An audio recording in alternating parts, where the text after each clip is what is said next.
Всем привет, это Тостер. У нас много интересного о домашней технике. Ну, потому что реальные обзоры и тесты. Видео, которое вы сейчас смотрите, очередное этому доказательство, на мой взгляд.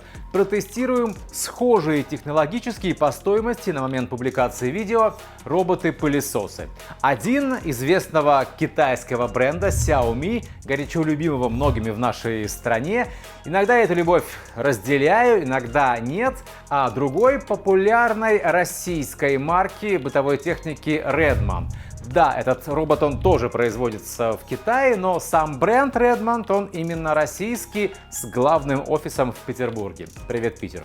Проверим эти модели в деле, выясним, как они справляются с уборкой, какие вообще возможности у них есть в этом плане. Что удобно, что нет, есть ли какие-то проблемы. В финале видео мнение Тостер об этих роботах-пылесосах. Знакомьтесь, участники этого теста – роботы-пылесосы Xiaomi и Redmond. Ссылки на обе модели есть в описании видео. Почему мы взяли именно роботы Xiaomi и Redmond? Все довольно просто. Оба бренда очень известны и популярны у нас в России. Оба пылесоса на момент публикации видео стоят приблизительно одинаково. Причем эта цена, не космическая. За такую сумму, на мой взгляд, многие могут позволить себе приобрести робот-пылесос. То есть модели доступны широкому кругу пользователей. И они, популярны на маркетплейсах. Познакомимся с ними поближе, а в конце видео результаты теста. У обоих роботов лазерная навигация по помещению. Лидар – это, понятно, по башенке сверху. А в ней находится вращающийся лазерный дальномер, который во время работы робота определяет расстояние до окружающих предметов, объектов, что позволяет строить максимально такую точную карту помещения. А значит, объезжать препятствия, подъезжать максимально близко к стенам. В общем, делает уборку такой реально эффективной. Причем работа лазерного дальномера, она не зависит от освещения. Он эффективен и в темноте, как на открытых пространствах, так и, например, под мебелью. Проблемы для лидара могут создать прозрачные или отражающие объекты поверхности. Зеркала, стекла, хромированные элементы мебели. Может не увидеть он и легкие занавески, такие как прозрачный тюль, например. Наличие лидара в роботе-пылесосе такой несомненный плюс и в итоге служит качественной уборке. Никуда не делись, впрочем, и старые добрые инфракрасные датчики по бортам, плюс механический датчик столкновений, бампер, плюс датчики поверхности, чтобы пылесос не упал, например, с лестницы со второго этажа. Все это есть и у Xiaomi, и у Redmond, и когда мы говорим о системе навигации, мы всегда имеем в виду совместную работу этих датчиков для обеспечения быстрой и качественной уборки. Оба пылесоса способны на сухую и влажную уборку помещений. При этом технологически реализовано это у них немного по-разному. У Xiaomi есть один контейнер для всего, и для только сухой уборки, и для комбинированной сухой и влажной, и только для влажной. То есть без всасывания мусора. Немного странный режим. Не знаю, вам не кажется? Напишите в комментариях. В него, в этот контейнер, наливается небольшой объем воды, снизу крепится насадка со съемной салфеткой из микрофибры, и вперед поехали убирать. У Redmond в комплекте два контейнера пылесборника. Один только для сухой уборки, а другой для комбинированной, сухой и влажной. Про только влажную, без сбора мусора, я ничего в инструкции не нашел и, в общем, не очень об этом сожалею. Потому что зачем просто влажная, когда можно сразу и мусор собирать, и пол протирать. С одной стороны, с двумя контейнерами, как-то больше мороки в контексте хранения. Нужно, чтобы второй где-то лежал, пока не используется, не мешал и при этом не затерялся. Но с другой стороны, кому-то все же придется по душе такое более четкое разделение в этом плане между сухой и влажной уборкой. Такая более гигиеничная, наверное, возможно, для кого-то будет история. Напишите в комментариях, кстати, какое решение считаете более правильным. Ну, в любом случае, как это все работает, мы еще проверим. Смотрите видео далее. Обратите внимание, кстати, на салфетки из микрофибры, которые используются для влажной уборки. Они по-разному крепятся, но это не так важно. Важнее то, что у Xiaomi эта салфетка больше по размерам, что, на мой взгляд, делает уборку немного более эффективной, да, просто больше протирается за один проезд. А вот если посмотреть на объем пылесборника, то у Xiaomi он совсем небольшой, всего 300 мл. Было бы больше, но почти 200 мл съедает бак для воды, здесь же совмещенная конструкция. Тогда как у Redmond 800 мл объем пылесборника для сухой уборки, а для комбинированной 350 плюс 300 бак для воды.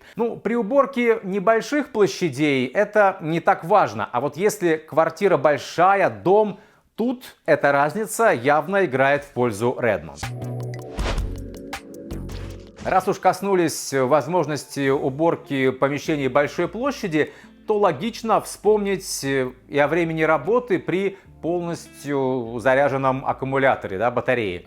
Пылесос Xiaomi рассчитан на уборку до 180 квадратных метров и проработает, должен без подзарядки, до 110 минут. А вот у Redmond декларирована работа до 140 минут, и это при одинаковой емкости литий-ионных аккумуляторов у этих роботов. Больше нравится у Redmond и система фильтров. Главным образом тем, что перед HEPA-фильтром, а они пусть и небольшие, но есть в обоих роботах. Так вот, перед HEPA у робота Redmond есть еще два предварительных фильтра. Сетка в пылесборнике плюс поролоновая вставка. Это продляет ресурс работы основного HEPA-фильтра. Его реже нужно чистить и в итоге реже менять. Причем такая система фильтров у Redmond в обоих контейнерах, как для сухой, так и для комбинированной уборки. У Xiaomi же одинокий HEPA-фильтр, ничем не защищенный, он очень быстро потребует замены, особенно если забывать его очищать. Если говорить о щетке центральной, то у Xiaomi она выглядит чуть более современной. Есть щетина и резиновые лопасти для более эффективного сбора самого разного мусора. У Redmond щетка только со щетиной. Обе щетки легко очищать при необходимости, они съемные. У Xiaomi щетка, она чуть больше по длине, и сам пылесос он тоже по диаметру больше. Но разница в длине щеток столь небольшая, что вряд ли это как-то серьезно влияет на эффективность уборки. А вот наличие у робота Redmond двух боковых щеток все же вполне может улучшить эффективность, скорость уборки. Эти щетки, они сметают к основной и к всасывающему отверстию больше мусора, чем одна боковая щетка робота Xiaomi. Однако тут все еще зависит от реальных условий эксплуатации, уровня загрязнения и того, какой именно мусор приходится убирать роботу. В отличие от Xiaomi, в комплекте робота Redmond есть пульт дистанционного управления. И кому-то, возможно, с ним будет удобней. Но все же более такой современный вариант управления со смартфона через мобильное приложение. Это реализовано у обоих роботов. И у Xiaomi, и у Redmond можно со смартфона осуществлять любые, по сути, настройки уборки. Выбирать мощность всасывания. Когда дома грязнее, можно включить максимум, например, а в остальных случаях использовать такую стандартную мощность, стандартный уровень. Выбирать интенсивность подачи воды при комбинированной сухой и влажной уборке. Это, кстати, может пригодиться, если выбирать нужно, например, разные покрытия пола. Плюс выбор режима уборки. Обычно все пользуются автоматическим. Нажал на кнопку и все поехало. Таким комбинированным режимом он в себе сочетает несколько вариантов перемещения пылесоса по полу. Зигзаг, вдоль стен и так далее.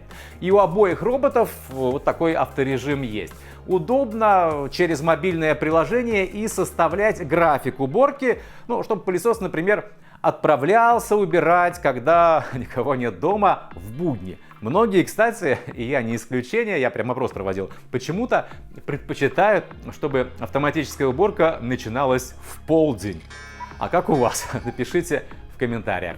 Также мобильное приложение позволяет обозначать такие запретные для уборки зоны или наоборот отправлять робот убраться в определенную комнату или даже зону в одной из комнат. В общем, у обоих роботов есть полноценные мобильные приложения, позволяющие полностью их контролировать, находясь дома, в офисе или еще где-то, где есть интернет. Да, и еще одна милая деталь. Голосовое сопровождение команд есть и у Xiaomi, и у Redmond. Его, если что, можно отключить. У Redmond оно сразу на русском языке, у Xiaomi можно выбрать русский, но приятней точно звучит Redmond. Начинаю влажную уборку.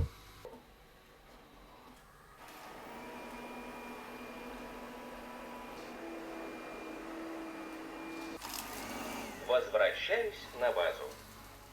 Начинаю заряжаться. Запуск полной очистки пылесосом и влажной уборки. Определение местоположения. Ожидайте.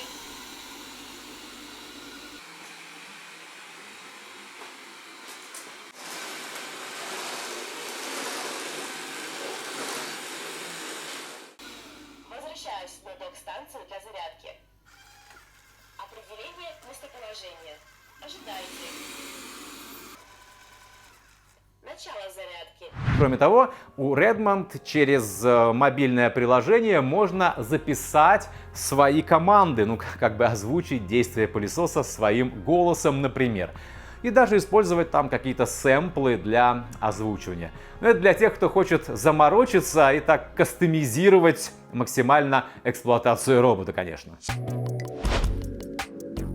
Последнее, о чем хочется сказать непосредственно перед тестированием пылесосов, это комплектация.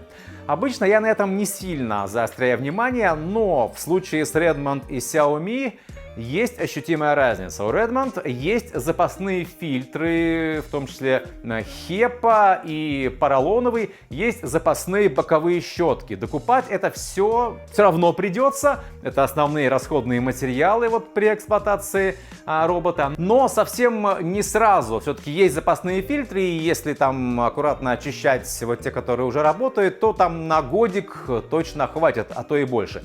В коробке у Xiaomi, кроме собственно робота-пылесоса, как всегда, мы нашли только одно – жадность. Никаких дополнительных расходников в подарок пользователю не предусмотрено. И это реально обычная история для китайского бренда. Я живу в небольшой квартире, где есть 2 этажа. Наиболее актуально для меня, уборка этажа 1. Тут у меня зона кухни, гостиной, тут туалетная комната и что-то такое, что прихожий язык назвать не поворачивается. И у меня каждый будний день это пространство убирает робот-пылесос. 2-й этаж тоже другой робот, но там все не так интересно. Вот мы и проверим эти роботы здесь у меня на 1-м этаже. Условия обычные, как у меня всегда. Я, например, готовлю пространство. Я поднимаю кухонные стулья обычно перед уходом, чтобы они не мешали уборке. Так и сделаем, но немного усложним задачу роботам, рассыпав дополнительный мусор в одних и тех же местах. И посмотрим, как они со всем этим справятся, с каким качеством каждый робот уберет мой маленький 1-й этаж. Используем комбинированную уборку, сухую и влажную, со средним уровнем подачи воды. Сначала через мобильное приложение запускаем Xiaomi.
Отлично, а теперь очередь Redmond. Условия практически идентичные. Постарались, чтобы отличий не было. Тоже стартуем через смартфон.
Итак, тест закончен, но в принципе все роботы реально справились со своим заданием. Кое-где оба мусор оставили, но мусора же много было, мы так подсыпали, в реальной жизни такого не бывает. Но я скорее смотрел на навигацию, на то, как они ориентируются в помещении. И реально оба робота, они объехали все помещение. То есть, когда обычное количество мусора, то можно не переживать, что робот куда-то не заедет, там что-то забудет. Нет, реально он везде объедет. Это касается и Redmond, и Xiaomi. И, в общем, реально по большей части, большую часть мусора соберет. Так что тут проблем не было с тестом, с уборкой, с навигацией. Оба робота справились.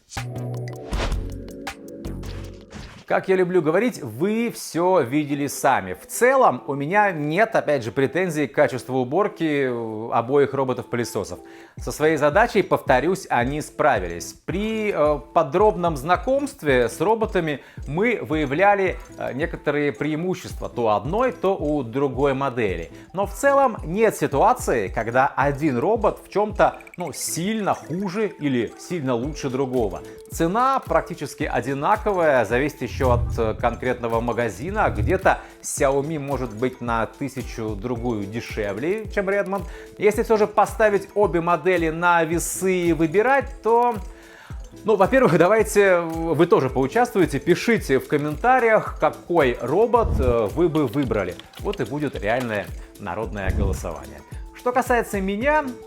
Если бы мне нужен был робот-пылесос, то на сторону Redmond меня, думаю, склонил бы не самый главный в нашем видео пункт – комплектация. Она тут богаче, а деньги практически те же. И еще очень важно, более правильно организованная система фильтрации воздуха у Redmond. Плюс больше объем пылесборника и время работы при полном заряде аккумулятора. Не очень актуально именно для моих домашних уборок. Так, знаете, до кучи. А кому-то и актуально это тоже. В общем, преимуществ у Redmond, на мой взгляд, немного больше. А вы как думаете? Повторюсь, пишите в комментариях. Это тостер мы не делаем из домашней техники сенсации. Мы рассказываем, как она реально работает. Лайк, подписка, перешлите видео тому, кто ищет недорогой, но эффективный робот-пылесос. До новых обзоров и тестов. Пока!